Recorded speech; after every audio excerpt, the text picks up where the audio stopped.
اعوذ باللہ من الشیطان الرجیم بسم اللہ الرحمن الرحیم الحمدللہ رب العالمین الصلاة والسلام علی اشرف الانبیاء والمرسلین وعلی اہل بیتہ الطیبین الطاہرین اما بعد۔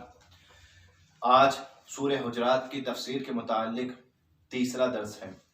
ہم نے پچھلے دو دروس میں آپ کی خدمت میں سورہ حجرات کی 5 آیتوں کی تفسیر پیش کی، اور آج آیت نمبر 6 اور 7 آپ کی خدمت میں 6، 7 اور 8 آپ کی خدمت میں پیش کرتے ہیں۔ بسم اللہ الرحمن الرحیم۔ یا ایھا الذین آمنوا ان جاءکم فاسق بنبأ فتبینوا، اے ایمان والو اگر تمہارے پاس کوئی فاسق خبر لے کر آئے تو اس خبر کی جانچ پڑتال کر لو، اس خبر کی تحقیق کر لو۔ کیوں؟ ان تصیبوا قوما بجہالۃ، کہیں تم نہ جانتے ہوئے کسی قوم کو نقصان نہ پہنچا دو، فتصبحوا علی ما فعلتم نادمین، اور پھر تمہیں اپنے کیے پر ندامت ہو اور پشیمانی ہو۔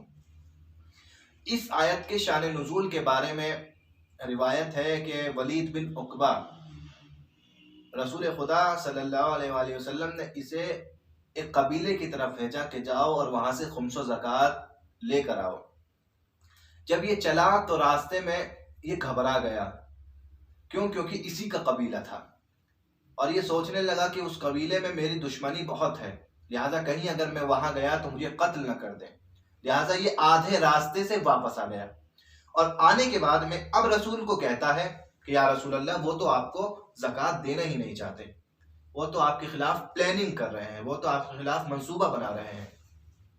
جیسے یہ بات بتا رہا تھا فوراً یہ آیت نازل ہوئی کہ کوئی اگر خبر لے کر آئے فاسق تو اس خبر کی تحقیق کرو، اس خبر کے بارے میں جانچ پڑتال کرو، کہیں تم نہ جاننے کی وجہ سے، صحیح جانکاری نہ ہونے کی وجہ سے کسی قوم کو نقصان نہ پہنچا دو۔ اور یہ قرآن کی آیت اس زمانے میں لوگوں پر واضح ہو گیا اور لوگوں کو سمجھ آ گیا کہ ہر بات یقین کے قابل نہیں، ہر کسی کی بات یقین کے قابل نہیں، خاص کر فاسق انسان اگر کچھ کہے، گنہگار انسان اگر کچھ کہے، اس کی بات پر غور و فکر ضروری ہے، اس کی بات پر تحقیق ضروری ہے۔ یہی اس آیت کے ذیل میں آج کے دور میں ایک پیغام آپ کو دینا چاہتا ہوں۔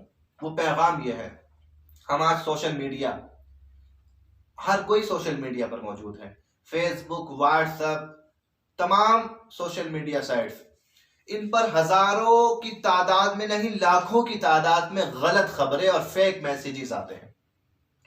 کہ ہماری ذمہ داری یہاں یہ نہیں بنتی کہ ہم پہلے میسیج کی جانچ کریں، پڑتال کریں، میسیج کو دیکھیں بھیجنے والا کون ہے، میسیج صحیح ہے یا غلط ہے، مگر یہ کہ ہماری یہ ذمہ داری ہے کہ ہم ہر میسیج پر آنکھ بند کر کے بھروسہ کر لیں اور اعتماد کر لیں، اور جو بھی اس میسیج میں لکھا ہوا ویسے ہی ہم نے اس عمل کو انجام دے دیا۔ نہیں، یہاں بھی ہمارے لیے جانچ ضروری ہے، یہاں بھی دیکھنا ضروری ہے کہ خبر دینے والا کون ہے۔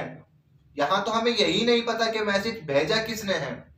بعض میسیجز ایسے ہوتے ہیں کہ اس کا اصل بھیجنے والا ہی پتہ نہیں ہوتا، مگر ہم ہوتے ہیں کہ آنکھیں بند کر کے ان میسیجز کو فالو کر رہے ہوتے ہیں، اور یہی نہیں، فالو ہی نہیں کر رہے ہوتے بلکہ انہیں آگے بھی بھیج رہے ہوتے ہیں۔ نہ چاہتے ہوئے اگر کسی نے غلط ارادے سے جھوٹی بات کو پھیلایا تھا، نہ چاہتے ہوئے ہم بھی اس بات میں شریک ہو گئے، کیونکہ ہم نے بھی اسے آگے شیئر کر دیا۔ آج کے دور میں یہ ہماری ذمہ داری ہے کہ ہم کسی بات کو شیئر کرنے سے پہلے سوچیں کیا ہم اس بات پر مطمئن ہیں کہ یہ بات حقیقت ہے۔ سب سے پہلی چیز دیکھیں کہ بھیجنے والے کا پتہ آپ کو معلوم ہے یا نہیں۔ کسی جان پہچان کے نے بھیجی ہے، اسی نے یہ میسج کیا ہے، تو آپ اس سے پوچھ سکتے ہیں اور وہ آپ کو وضاحت دے سکتا ہے۔ لیکن اگر اکثر موقعوں پر یہ ہوتا ہے کہ جو آپ کو بھیج رہا ہے وہ بھی یہی کہتا ہے مجھے کسی اور نے بھیجا، پھر اس سے پوچھتے ہیں وہ کہتا ہے مجھے کسی اور نے بھیجا، اصل بھیجنے والے ہی کا پتہ نہیں ہو پاتا۔ تو ان میسیجز پر بھروسہ انسان کو نہیں کرنا چاہیے، کیونکہ آج کے دور میں بہت زیادہ فیک اور جھوٹے میسیجز چل رہے ہیں۔ لہٰذا یہ قرآن کی یہ آیت آج کے دور میں بھی یہ پیغام ہم کو دے رہی ہے کہ ہم ہر میسیج پر اور ہر پیغام پر بھروسہ نہ کریں۔ آگے کی آیت وَاعْلَمُوا أَنَّ فِيكُمْ رَسُولَ اللَّهِ، یہ بات جان لو کہ تمہارے درمیان رسول خدا موجود ہیں۔ وہاں اسی زمانے کی بات ہو رہی ہے۔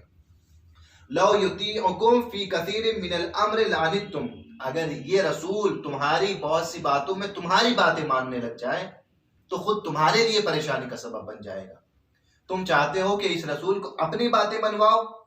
نہیں، یہ رہبر ہے تمہارا، یہ تمہارا لیڈر ہے، تم اس کی باتوں کو مانو گے، یہ تمہاری باتوں کو نہیں مانے گا۔ جب ولید بن عقبہ آیا تو لوگ اکسانے لگے، لوگ کہنے لگے کہ جنگ کے لیے آمادہ ہو جاؤ، ہمیں اس لشکر سے جنگ کرنی ہے، وہ زکوٰۃ نہیں دے رہا ہے۔ کیا کہا اللہ نے؟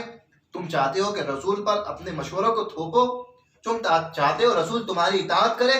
اگر رسول تمہاری اطاعت کر بھی لے تو خود تم مشکل میں پڑ جاؤ گے۔ کیوں؟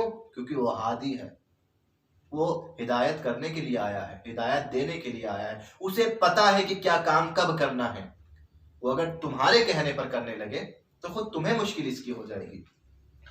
اور یہ اہم پیغام دیا کہ یہ کوشش نہ کرو کہ رسول تمہاری باتوں کو سنے۔ ہاں، مشورہ اپنی جگہ پر ہے، مشورہ قابل قبول ہے، مگر یہ بات الگ ہے کہ آپ یہ چاہو کہ ہر جگہ رسول ہماری باتوں کو مانیں، کیونکہ بہت سے صحابی ایسے ہی تھے کہ ہمیشہ رسول سے اپنی ہی باتوں کو منوانا چاہتے تھے۔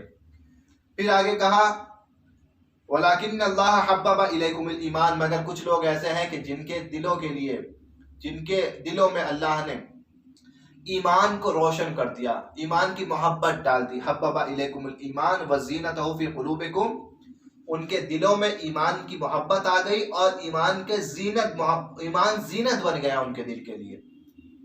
دو قسم کے لوگوں کی اس آیت میں بات ہوئی ہے۔ پہلی تو وہی لوگ کہ جو چاہتے ہیں رسول ہماری بات مانے، دوسری وہ لوگ کہ جو رسول کی بات مانتے ہیں، ان کے دلوں میں ایمان کی محبت آ گئی ہے اور ایمان زینت بن چکا ہے ان کے دلوں کی۔